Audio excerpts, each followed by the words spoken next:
This is Your Other Brothers podcast. You guys, let's talk about love languages. I'm really curious to hear. I think we've all taken, Ryan brought a printout. So we all have results from old Gary Chap's website, and we're going to share what our love languages are. My suspicions are they're all going to be very similar because I think after we share our results, I'll share our Zoom results because we had a Zoom room last week with our yobbers. And I put a poll out to the 20 people that showed up for that Zoom room. And so I still have those results saved. And so my suspicion is that they'll run similar with the cast here today. I don't know. I mean, I feel like I know Ryan and Aaron pretty well, so I could be wrong. We'll see. We'll see what the tests don't lie, right? We'll see what the test said, what box that Gary Chap put you in. So why don't we go to the folksy tundra first? Why don't we go to Aaron? And there's the test. If you go to we'll put a link into it if people want to, if they just love taking tests like I do. 5lovelanguages.com. There's a free little 5-minute test that you can take, whether you're single or married or whatever the other categories are. So Aaron, do you want to share with us what your top love language is? I do very much. Yeah, my top love language is physical touch. And I believe this was true when I first took the love language test, I don't know, several years ago. Took it again a few days ago, and no big shock. Physical touch is still my number one. Do you want to What's the score on that? Yeah. What's your percentage? It is 33%. Okay. Interesting. That's a judgy O. Let's go to the city of Oaks. Ryan, what is your top love language and what's your percentage? Oh, that wasn't a judgy O because I also scored top at 33% physical touch. Oh, no kidding. Oh, so it was like a intriguing O. I thought it was a judgy. Yeah. I thought you were going to be like, oh, mine is 80%. Mine is so dominant. Very interesting. Okay. Because I didn't know how the percentages work. I guess it makes more sense now that I hear what y'all's answers are. Because I was like, what does the percentage mean? But I guess it's all divvied up by 100%. So a third of your love comes through physical touch is essentially what we're going to just decree. That makes sense. Right. Yeah. There we go. My number one at 40%, you guys, 40% was quality time. And I think, well, I don't think, I know. I knew that those two would be our top two, both on the cast here today and then also with our Zoom room. Because real quick, let me just run through our poll results from that Zoom room. The most represented from that Zoom call was quality time with half of the people. So 10 of them had quality time. And then physical touch with 8 people. And then we also had 1 for words of affirmation and 1 for gifts as their top love languages. So that, again, I've noticed in this community, it seems to tilt very heavily toward touch and quality time. I'd be curious to hear the complete rundown now, you guys, as we get to what our least resonant love language is, the one that we could just throw out the window. We don't want it. Get it out of my life. Yeah, Aaron. So what was like, your complete rundown? Yeah. So number one was physical touch with 33%. Coming in at a close second was quality time at 30%. Okay. And so that was real close. And then a not so distant third was words of affirmation at 20%.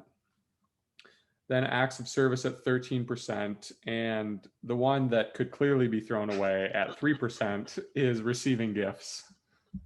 Oh, poor gifts. What about Not you, that I don't like gifts. People are still welcome to send them my way. But... Not anymore. So words of affirmation and quality time were tied for me for next place at 23%. And then acts of service and receiving gifts were also tied for last place at 10%. Wow.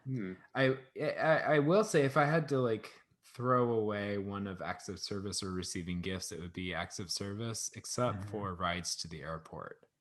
As I'm thinking about it, that's one act of service that I really, really appreciate. But other acts of service, I just like I have a very particular way I like things done, and I just would rather do it my way. We joked about doing your dishwasher. That's what I still owe Jacob. I still owe doing his dishwasher. Yeah, if you load my dishwasher, then after you're gone, I'm unloading it and loading it correctly. You think you've done something great for him, but you've actually just annoyed him. Really interesting. Yeah, we have very similar results, you guys, because I have tied for second words of affirmation and physical touch at 20%, and then gifts at 17%, and acts of service a solid 3%. That is clearly the one I am chucking out the window. And I have reasons why tied to my sexuality, masculinity, that I'm excited to share about actually very soon. But it's really interesting because, yeah, it's pretty much in line with our Zoom call as well, according to their, actually I already read it. So yeah, the lowest ones were words of affirmation and gifts with 1. Acts of service had 0 that people resonated with. So I feel like, again, there are exceptions. There are people that are extremely top in acts of service and gifts and all that listening. So I don't want to make this episode be about making you feel invisible, but I just know that a healthy majority of our community resonate with these kind of top 2. And so I figured that's probably where we'll spend most of our time in this conversation, with quality time and physical touch. But I definitely want to hit on the other 3 as well. I figured we could start out there, you guys, and then kind of work our way up toward the higher billing the love languages that a lot of people in our community seem to share. So yeah, it's going to be a fun conversation because I've never explicitly thought about the love languages through the lens of my sexuality. It's always just been as Tom, the human, the person, whatever. And so it'll be fun. I've been processing it today, as you guys have as well. So as mentioned, I'm a verbal processor. I need to say things out loud. So I'm curious to see what comes out of my mouth with everything I've been processing about each of these 5. And I want to start out. Why don't we just start out with acts of service, because we've kind of started hitting on that already. Does anything come to mind, you guys, when it comes to acts of service and why it's low on all of our lists?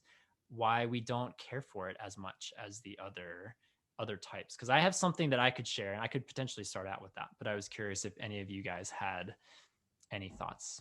I think, I honestly can't think of many times when somebody has offered me a significant act of service, something that I really needed and couldn't do for myself, and it was sort of meaningful in a loving sort of way.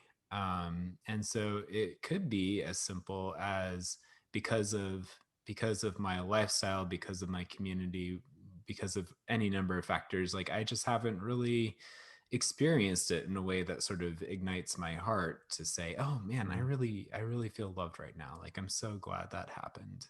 I tend to think that a lot of the lack in SSA Christians' lives, whether they're in a mixed orientation marriage or celibate, stem or kind of focuses around more of those close, more interpersonal, intimate moments of feeling validated by other people, and having needs that can't be met on our own. You can't really give yourself words of affirmation very easily. You can't really, you can't give yourself physical touch, doesn't mean anything or do anything, or quality time, right? You can try, but it's just not the same. Versus somebody didn't listen to the masturbation episode.